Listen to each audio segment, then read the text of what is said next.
안녕하세요. BCC의 최원영 목사입니다. 오늘은 2020년 11월 26일 목요일 그리고 추수감사절입니다. 아리조나에 사시는 분들이라면 이곳 하늘이 그 어디에도 부족함 없는 멋진 하늘이라는 생각을 갖고 계실 겁니다. 낮에는 구름 한 점 없이 파란 하늘도 참 보기 좋고 요즘은 잘 볼 수 없다는 뭉게구름이 한가득 떠있는 하늘도 참 아름답습니다. 그런데 무엇보다도 해질 무렵 빨갛게 노을이 물든 하늘은 정말로 장관입니다. 요즘 늦가을 서쪽 하늘의 붉은 석양을 보고 있으면 한국에서의 추수를 막 앞둔 황금색으로 물든 들판이 떠오릅니다. 수확의 계절이라 부르는 가을은 곡식도 과일도 풍성한 수확을 맺습니다. 그래서 어쩌면 농부에게는 가을이 보답받는 계절 같습니다.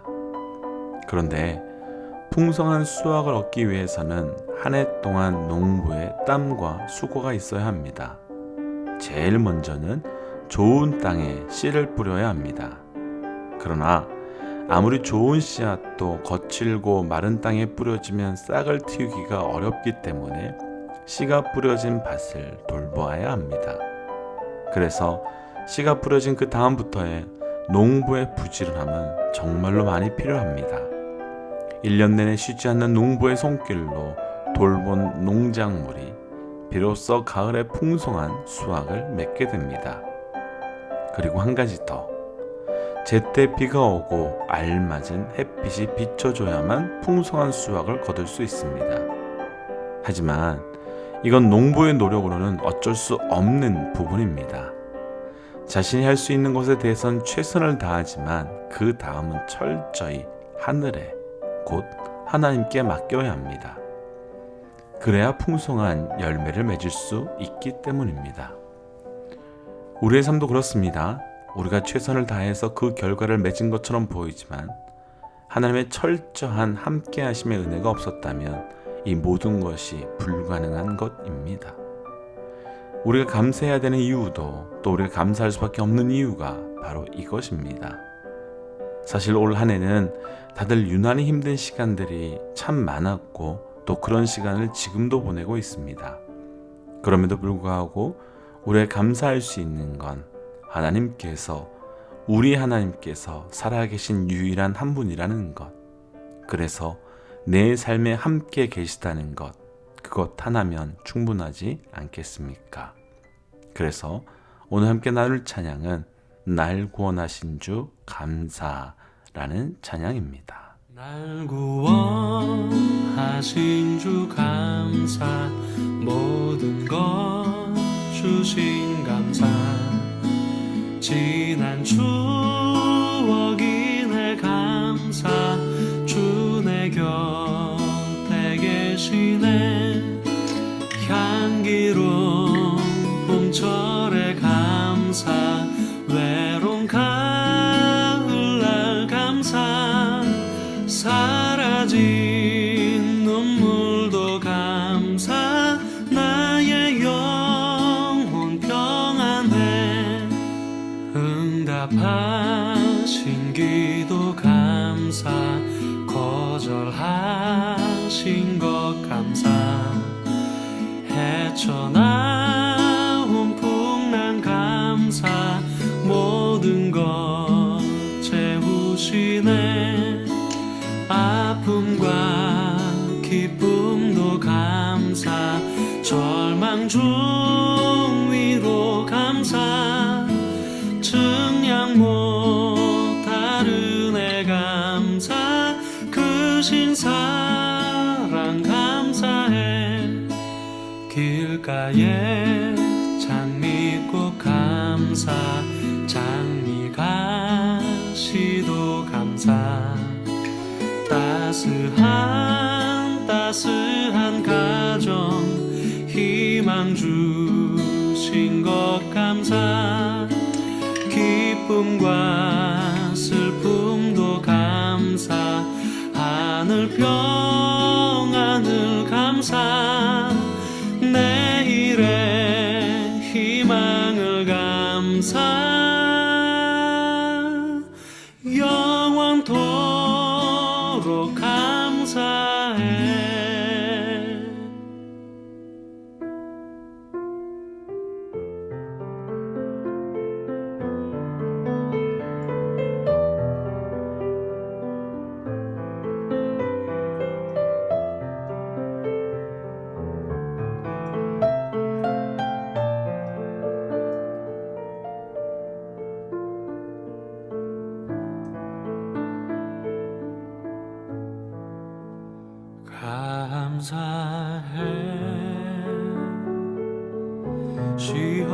고통이 닥쳐올 때에 주께서 인도하시니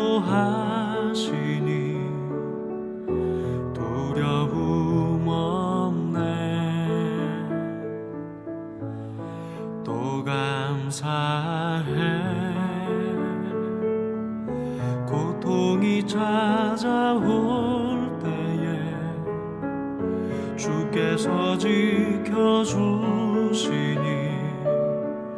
승리하리라.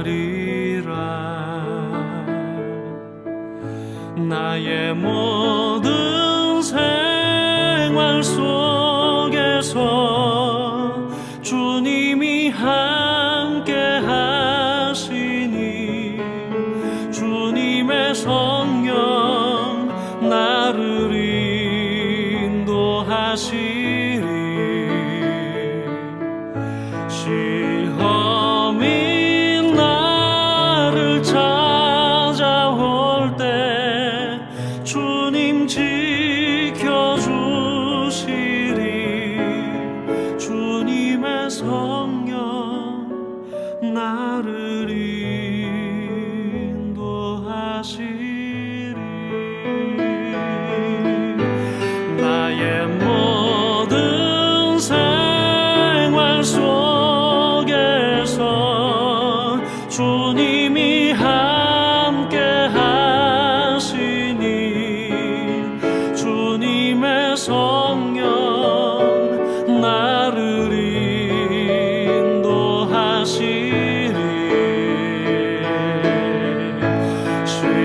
시험이 나를 찾아올 때 주님 지켜주시리. 주님의 성령 나를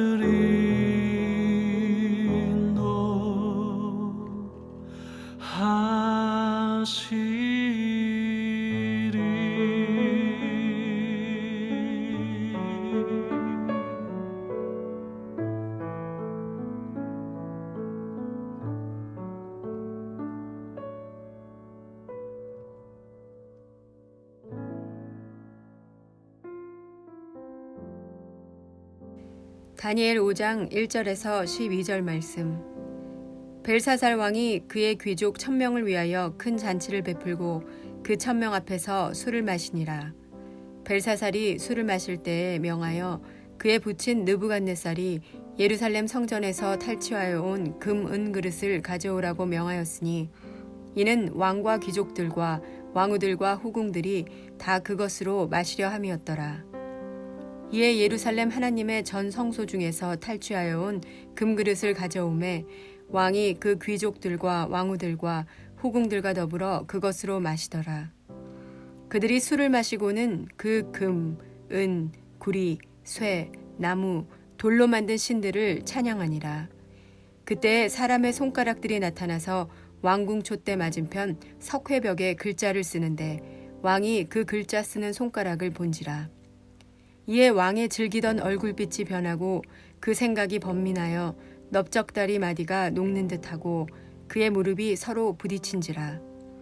왕이 크게 소리질러 술객과 갈대아 술사와 점쟁이를 불러오게 하고 바벨론의 지혜자들에게 말하되 누구를 막론하고 이 글자를 읽고 그 해석을 내게 보이면 자주색 옷을 입히고 금사슬을 그의 목에 걸어주리니 그를 나라의 셋째 통치자로 삼으리라 하니라. 그때 왕의 지혜자가 다 들어왔으나 능히 그 글자를 읽지 못하며 그 해석을 왕께 알려주지 못하는지라. 그러므로 벨사살 왕이 크게 번민하여 그의 얼굴빛이 변하였고 귀족들도 다 놀라니라. 왕비가 왕과 그 귀족들의 말로 말미암아 잔치하는 궁에 들어왔더니 이에 말하여 이르되 왕이여 만수무강하옵소서. 왕의 생각을 번민하게 하지 말며 얼굴빛을 변할 것도 아니니이다. 왕의 나라에 거룩한 신들의 영이 있는 사람이 있으니 곧 왕의 부친 때에 있던 자로서 명철과 총명과 지혜가 신들의 지혜와 같은 자니이다. 왕의 부친 느부갓네살 왕이 그를 세워 박수와 술객과 갈대아 술사와 점쟁이의 어른을 삼으셨으니 왕이 벨드사살이라 이름하는 이 다니엘은 마음이 민첩하고 지식과 총명이 있어 능히 꿈을 해석하며 은밀한 말을 밝히며 의문을 풀 수 있었나이다. 이제 다니엘을 부르소서. 그리하면 그가 그 해석을 알려드리리이다 하니라. 아멘. 함께 기도하겠습니다. 하나님, 오늘도 우리 삶 가운데 새로운 감사와 또 부어주신 은혜 가운데 거하게 하신 것 감사합니다. 하나님, 오늘 하루 우리 삶 가운데 지금까지 부어주신 그 은혜를 기억하며 깊은 감사의 하루에 살 수 있도록 인도하여 주옵소서. 이 모든 말씀 예수님 이름으로 기도하였습니다. 아멘. 사랑하는 믿음의 동역자 여러분, 오늘은 추수감사절입니다. 하나님께서 우리에게 부어주신 은혜를 기억하며 한 해를 돌아보는 날입니다. 우리 삶 가운데 오늘 하루뿐만 아니라 늘 매 순간 매분 매초 깊은 감사의 삶을 사시기를 주의 이름으로 축복합니다. 오늘 우리가 함께 나눌 말씀의 제목은 하나님의 권위라고 하는 제목입니다. 우리가 하나님 나라의 백성이 된다는 것은 철저하게 하나님의 권위를 인정한다는 뜻입니다. 그리고 우리의 믿음 또한 철저히 하나님의 권위를 인정할 때 온전한 신앙의 삶을 살 수 있습니다. 믿으면서 하나님의 권위를 인정하지 않거나 하나님의 권위를 인정하지 않으면서 우리의 삶이 말씀대로 살지 않는다는 것은 앞뒤가 맞지 않는 말이 되는 겁니다. 그만큼 하나님의 권위를 인정한다는 것은 우리 신앙에서 중요한 믿음의 결단입니다. 오늘 말씀을 통해서 우리 삶에 하나님의 권위를 인정한다는 것이 무엇인지, 그리고 반대로 그 권위를 인정하지 않을 때 어떤 결과가 생기는지 함께 묵상하고 우리의 삶이 철저하게 하나님의 권위를 인정하고 그 권위를 따라 살아가는 우리 모든 믿음의 동역자들 되시기를 다시 한번 주의 이름으로 도전합니다. 첫 번째, 하나님의 권위 3절입니다. 이에 예루살렘 하나님의 전 성소 중에서 탈취하여 온 금 그릇을 가져오매 왕이 그 귀족들과 왕후들과 후궁들과 더불어 그곳으로 마시더라. 아멘. 느부갓네살 왕의 아들 벨사살 왕 때의 이야기입니다. 아버지 느부갓네살 왕이 전쟁에 패배한 나라들의 신전 물품을 가져왔는데 잔치를 하면서 그 물품으로 술을 먹으며 마시는 장면이 나타납니다. 당시의 전쟁은 나라 대 나라의 싸움이 아니라 각 나라가 섬기는 신들의 싸움이라고 생각했습니다.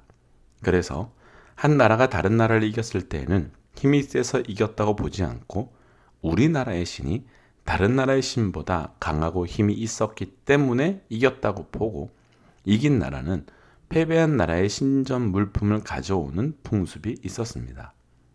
그러니까 느부갓네살 왕도 이긴 이후 각 나라들의 신전에서 물품을 가져왔고 이스라엘을 이긴 후 하나님의 성소에서 예배에 사용되던 물품들을 가져와 지금 자기들의 잔치에서 겨우 술잔으로 또 음식을 먹는 그릇으로 사용하고 있는 겁니다. 지금 이들에게 하나님은 각 나라가 섬기는 신 중에 하나일 뿐이며 특별히 구분하거나 섬겨야 할 이유가 하나도 없는 여러 신 중에 하나입니다.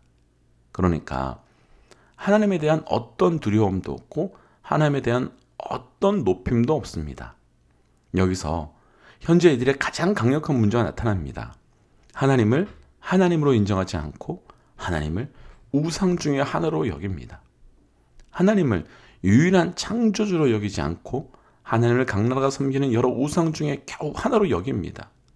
그럼 언제 하나님의 온전한 권위가 회복될 수 있을까요? 언제 우리 삶의 하나님 나라가 하나님 나라됨을 경험하게 될까요? 그 시작은 아주 명확합니다. 하나님의 권위는 유일한 하나님으로 그 하나님을 향한 온전한 고백이 있을 때 시작되는 겁니다. 우리 모두에게 도전하기는 우리에게 그 하나님이 오직 유일한 하나님 한 분 되시기를 주의 이름으로 도전합니다. 영어로 쓰자면 대문자로 쓰는 God, 그것이 있는가 하면 반면에 소문자로 쓰는 God, God가 있습니다. 대문자 God, God는 유일한 하나님 한 분을 상징한다면 소문자로 쓰는 GOD 갓은 세상 온갖 모든 우상들을 뜻합니다. 그럼 우리 삶에 하나님의 권위는 언제 회복될까요? 우리에게 언제 진짜 하나님의 다스림이 시작될까요? 하나님을 우리 삶의 유일한 한 분으로 인정할 때이며 하나님께서 우리 삶의 어떤 것과도 비교할 수 없는 절대적 권위를 우리가 하나님께 둘 때입니다. 그런데 우리 대부분이 하나님께 절대 권위가 있다고 말을 하고 또 하나님의 절대 권위를 인정하고 따라 산다고 말하지만 정작 우리 삶의 절대 권위는 함께 있지 않고 사람에게 있을 때가 훨씬 많습니다. 또 돈에게 있고 명예에 있고 성공에 있고 이루 말할 수 없을 정도로 많은 것에 있습니다. 아주 간단하게 예배는 절대 하나님의 권위를 인정하는 시간이며 그분을 절대적으로 높이는 자리인데 그 무엇 때문에 예배를 포기하고 예배를 멈춘다면 우리는 하나님께 예배하기를 멈추고 그 대신에 그 무엇을 예배하기로 결정한 것입니다. 하나님께 절대 권위가 있다면 그럴 수 없습니다.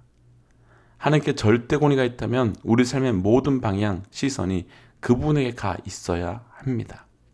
그렇지 않다면 우리는 다른 그 무엇의 권위를 둔 것과 비슷하게 하나님께도 권위를 두고 있는 것이고 그렇다면 우리 삶의 하나님은 유일한 하나님이 아니라 마치 벨사살 왕이 하나님을 여러 우상 중에 하나로 여긴 것과 별 차이 없는 삶이 되는 겁니다. 사랑하는 믿음의 동역자 여러분, 우리 점검해 보아야 합니다. 그리고 우리 삶의 절대 권위를 오직 하나님께만 두는 그 결단이 저와 우리 모든 동역자들에게 있기를 다시 한번 도전합니다. 두 번째, 하나님의 권위 8절입니다.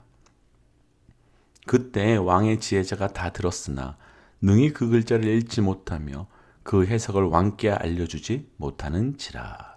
아멘. 이들이 신나게 잔치를 하고 있는데 갑자기 손가락이 나타나서 벽에 알 수 없는 글씨를 쓰게 됩니다. 순식간에 잔치의 분위기는 엉망이 되었을 것 같습니다. 그런데 방금 읽었던 8절 말씀 그대로 그것을 아무도 해석하지 못합니다. 심지어는 왕의 지혜자조차도 해석하지 못합니다. 그런데 오늘 말씀 후반부에 사람들은 그때 다니엘을 찾습니다. 다니엘이 아버지 느부갓네살 왕의 꿈을 해석해 준 이야기를 하며 그 다니엘을 찾고 있습니다. 이미 결말을 아시는 것 같이 왕의 지혜자들은 해석하지 못한 이 환상을 다니엘은 해석합니다. 차이는 하나입니다. 하나님의 권위를 인정하지 않는 사람들과 인정하는 사람입니다. 오늘 말씀에서 나누고 싶은 두 번째 하나님의 뜻은 하나님의 권위를 인정할 때 보이는 겁니다. 성경에 전 역사에서 나타난 공통현상이 하나 있습니다. 하나님의 권위를 인정하지 않을 때에는 하나님의 말씀이 보이지 않는다는 겁니다.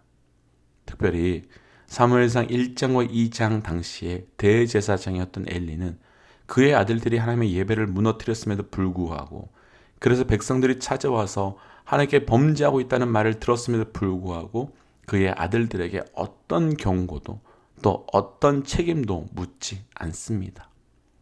그때의 모습은 말씀이 희귀하고 이상 중에 보이지 않았다고 말합니다. 정확하게는 보이지 않았다는 것이 아니라 보지 못한다는 것이 맞습니다. 왜냐하면 엘리와 반대되는 사무엘은 어린 나이였음에도 불구하고 하나님의 말씀과 음성을 정확하게 듣고 보았기 때문입니다. 두 사람의 차이가 명확합니다. 한 사람은 하나님의 권위를 철저히 무시했고 한 사람은 하나님의 권위를 가장 최우선에 두었습니다. 결국 하나님의 말씀은 하나님의 뜻은 하나님의 권위를 인정할 때만 보이는 겁니다. 지금 나를 향한 하나님의 뜻이 하나님의 메시지가 보이지 않는다면 지금 나를 향한 하나님의 뜻이 나를 향한 하나님의 길이 보이지 않는다면 먼저 회복해야 되는 것은 바로 하나님의 권위입니다. 오늘이 바로 그 하나님의 권위를 감사함으로 인정하는 첫날 되시기를, 또 하루 되시기를 주의 이름으로 축복합니다. 함께 기도하겠습니다. 하나님, 우리 삶에 하나님의 절대 권위를 인정하며 사는 삶이 되게 하여 주옵소서. 우리 삶에 너무나도 많은 것에 권위를 두고 있고 또 너무나도 많은 권위 앞에 엎드렸습니다. 그런 하나님, 이제 하나님의 그 절대적인 권위 앞에 엎드림을 통하여 우리 삶에 주의 뜻을, 주의 길을 보게 하시고, 그래서 오늘도 온전한 길로 나아가는 하루가 될 수 있도록 인도하여 주옵소서. 이 모든 말씀 예수님 이름으로 기도하였습니다. 아멘. 사랑하는 믿음의 동역자 여러분, 오늘은 추수감사절입니다. 가족들과 또 믿음의 동역자들과 함께 귀한 감사의 은혜를 나누시기를 축복합니다. 지금까지 BCC의 최원영 목사였습니다. 함께 선포하겠습니다. 하나님은 살아계십니다. 아멘.